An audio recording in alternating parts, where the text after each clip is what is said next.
Good afternoon, everyone. Thank you very much for the honorable pleasure, Dr. Strawn, to be invited back for the second of these conferences. It was a pleasure and a privilege to have presented at the first one and have been able to be asked to once again look at how we build back better. And we know what we're facing, and you had an extremely qualified panel of professionals who have studied these storms and the transitions in this multi-hazard, unfamiliar environment that we're in.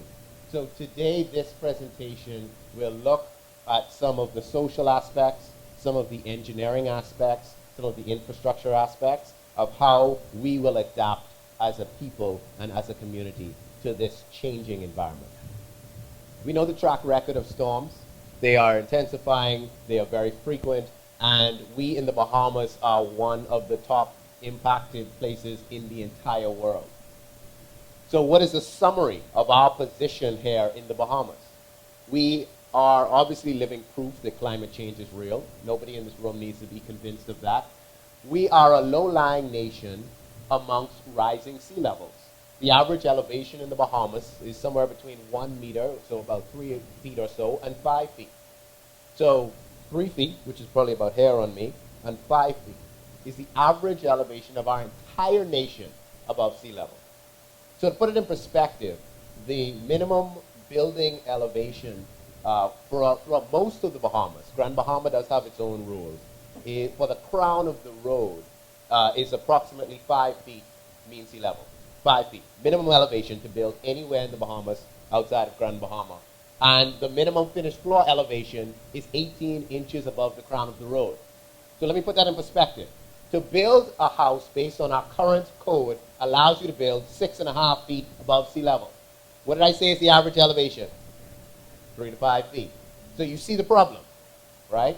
We're obviously low-lying, so therefore we have to be intentional in how we plan and how we approach this moving forward. Hurricane Dorian, record storm, new event, never before seen in terms of the amount of time it remained stationary, the rapid intensification, and the impacts that we now have to adapt to. Pictures like this that went viral, that show the type of devastation, that put forward the challenges. And we set the precedents for the challenges so we can set the precedents for the solutions. Can everybody say solution? The social aspect of it. Persons who are obviously displaced, who now have to deal with the social, mental, and psychological changes, and then as a culture to have to renew and reset ourselves. When I was about 9 years old, our house burnt down. And the sad thing about the whole scenario is not so much the fact that you lose toys, you lose your clothes, you lose your bed, and then you get insurance money, or you don't, but you have to rebuild, you live with family. You lose your grandparents' wedding photos. You lose the marks on the wall where your grandfather used to mark where your mother grew up, and then the heights that you were. It's the social side that lives beyond. So, well, this is now some 20-something years later. What we miss most from that fire is not the things that were in the house. It was the memories from the house. It was the photo albums, those things that are gone forever from my previous generation, right? So that is what people lose in these storms. The math on Hurricane Dorian, $3.4 billion in damage, 9% to the public sector, about 91% to the private sector. Approximately 29,472 persons were affected, both their homes and their assets. 10,546 students. Remember the statistics shown earlier. The young and the old are most susceptible to these storms. So we will have a new generation that will obviously understand and grow up respecting the intensity of these storms. But they will also have the social challenges that come along with having survived these storms.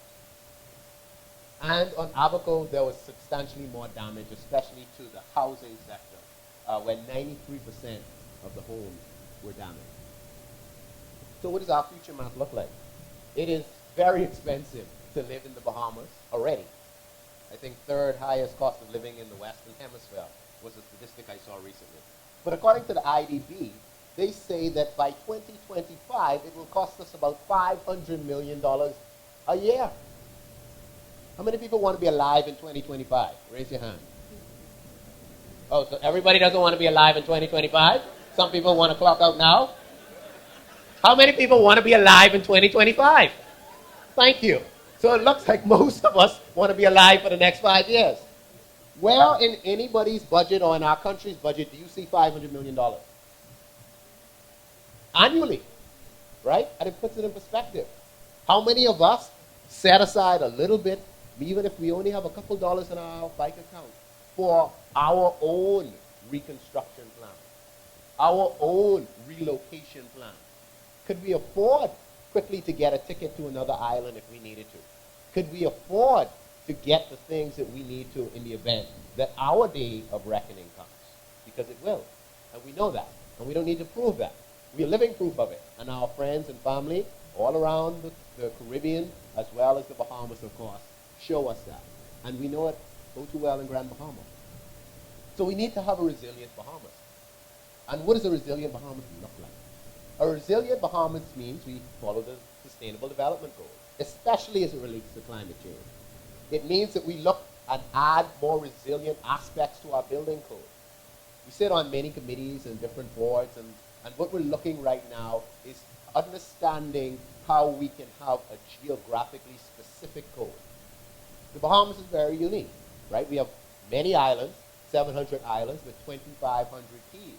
Somebody living on a low-lying area on the northern shore has to build to a different condition than someone who lives on top of a ridge. And we have to understand that. Someone who lives on a private remote key has to be better equipped or well equipped in a different environment than somebody who lives in a main island. And that is what we are understanding as we add resiliency to how we approach it. Completing vulnerability assessments, flood mapping, storm surge modeling, things that we do every day. And over the past 3 years, our firm has been blessed to have done climate change studies in 8 Caribbean countries. And there are some things that are common to all of us. We as a people, and I say as a human people, have gone through this before. We've gone through high winds. We have persons who live on monsoon environments next to rivers. They deal with this 40 feet of water in the wet season and there's no water in the dry season. So persons have lived with flooding. We've been through these environments before, and it's now making sure that we add a resiliency into what we do in the Bahamas and, of course, in the Caribbean. So how do we build back better? As we plan, as we prepare, as we talk, and as we bring action into practice. We have to be able to move our developments away from the threat. We have to determine our critical infrastructure because, for example, we can build, and people often say, oh, we need to build bunkers because these hurricanes are coming and they need to be like bomb shelters built to 200 miles an hour. But if we do all of that and the road to get to it is flooded under 3 feet of storm surge, then how will the people get to the shelter? If when we build the shelter, we now pour the slab for the backup generator only 5 feet above the ground, and the generator cuts off in our very expensive, well-built shelters, then how will the people survive? If our fresh water supply to that shelter is not drilled deep enough and not properly treated to make sure that the persons in the shelter can have water to bathe and etc., then how will we survive? So I say all of those examples to say that it has to be a holistic approach, a multi-sector approach. We have the knowledge in the Caribbean. We have a lot of the knowledge in the Bahamas. There are best practices, and that is why we bring action into our planning. We can obviously hold a line, and there was discussions about coastal protection, so making sure that we protect nature so nature can protect us. So, and we know there's been unsustainable practices in the past. That's a fact. We've dredged coral reefs, we've removed wetlands, etc. And does it mean we can never touch a coral reef or a wetland again? Probably not, because development is a part of our evolution. But we have to understand the cost both in dollars as well as in protection and what they mean to us as an environment and as a people. So we can't make decisions based strictly on economic needs anymore. There has to be the long-term planning to understand how we make sustainable decisions. Say sustainable decisions. Thank you. What do these two photos have in common? They're in Freeport. Pardon? Yeah. These are neighbors. Two houses next to each other. This is in Grand Bahama. This is in Freeport. I took this picture myself 10 days after the storm. Right? This is in Freeport. And you see the neighbors. What is the major difference? Right? So we're not going to get into the specifics of the structural integrity of the houses or things like that. Just in general look, the fact that elevation matters. The three things that we've found, we've done post-hurricane assessments after every major storm in the past decade. And there have been a lot of major storms in the past decade. So if you want a case study of Category 5 storms, just look in the past decade and you'll learn a lot. And of course we've done them after all the major storms there. The number one thing is elevation. Elevation, hands down. We can deal with wind, but we don't deal too well with water. And we've heard previous speakers talk about it. Elevation. Can we all just build our houses 20 feet high? No. But what we do need to understand is geographic specific resilient design. If you are in an area and the ocean in this photo, I don't know if I have a pointer or not, but I will point on this screen. You can see this is the ocean right here, right? So the water is probably, I was guess when I was out there, maybe about 3 or 4 feet below the grass level. So if in that area, and I don't say this to judge this house, right? Because let's be real, these are people's homes, and we are, as let's say, as leaders in our field and as policymakers, have to provide the platform. Those types of decisions have to be made. Do we want to raise those structures? Because we can raise existing structures. Do we want to rebuild? But we have to be intentional. Because if we just do this and pretend it's going to go away, then we'll be having these conversations until the day when we won't have this over our heads anymore to have it. Retrofitting of our existing building. A lot of persons come to us and say, listen, I live in this area, my house floods, I don't know if my contractor built my house well enough, etc. But we can actually structurally enhance existing structures. There are those little metal things called hurricane clips. They're little metal things, you don't have to know too much about them, but just look in your attic, look in the corner where your rafter meets your belt beam, and just see if you see a little metal thing. If you see no little metal thing, call a contractor or an architect or an engineer who's licensed to take a look at it for you. Now, I can't promise you that if you have one, it was properly designed. And more than likely, if your house was built, obviously more than a few years ago, you were designed to a previous code, right? Because a part of it is also upgrading. We just built a new office complex. We designed it to 225 mile an hour wind. The code is only 180 right now. But we did 225 because we don't plan to rebuild the office again in 5 years when 180 is obsolete. Make sense? So continuously upgrading. And of course, the simple nuts and bolts of battening down. One of the main reasons we see major damage is people just don't batten down. They have hurricane impact windows. And remember, hurricanes start at 74, 75 miles an hour. So you think you are prepared because you think you have hurricane impact windows and doors. You have gusts that exceed that, and of course you have category 1, 2, 3, 4 that significantly exceed that. So persons think they are well prepared, their windows blow in or fail because they have hurricane impact windows, and then they are looking out at the people who had their piece of plywood up with their old windows that Grammy used to crank up long time, but they're sitting there in the dark, but they're safe. You get my point?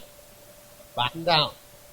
I couldn't afford Miami-Dade rated, which is about 175 mile an hour windows and doors. They were like 40-something thousand for my house. I couldn't afford it. So I bought them, and we got them. They're rated to about a category 2 or so. But from the minute I see a hurricane coming, I batten down my entire house. Because once I buy that plywood, I put that back in my shed, I know I'm good. I'm sitting there in darkness and I'm hot in my house. But at least I try to take every effort. So we have to prepare ourselves. We have to prepare for what's to come. We have to look at the fact that we are living in this changing environment, but we all have to take charge of our own lives. I'm going to ask you a question. How many people in here have an emergency hurricane plan for their family? Raise your hand if you have it. So I would say probably about 10% of the room, maybe. Just Google it. And what I love about the information age is you don't have to be a professional to do a lot, you know. You really don't. Just Google how to prepare my family for hurricanes and read on it. It's a one-page sheet that it'll come up pretty quickly when you Google it. And all it is it just is a little what-if sheet. What if a door failed? What if a window failed? What if water started to come in? Do you know what to do? The same way we sort of, you feel something's wrong on your body. You feel a lump or a pain and you go to the doctor. It's the same way we have to treat our home. Because these are our havens. These are our safe places. Right? If your home is compromised, your family's in there, you are literally, a decision or information you find out right now could literally save your entire family's life. So let's all take it very seriously. Let's make sure that we adapt. There's work that John Michael and others at the policy level will do and are doing. And then there's things that all of us can do so that we can all adapt as we build back a better Bahamas.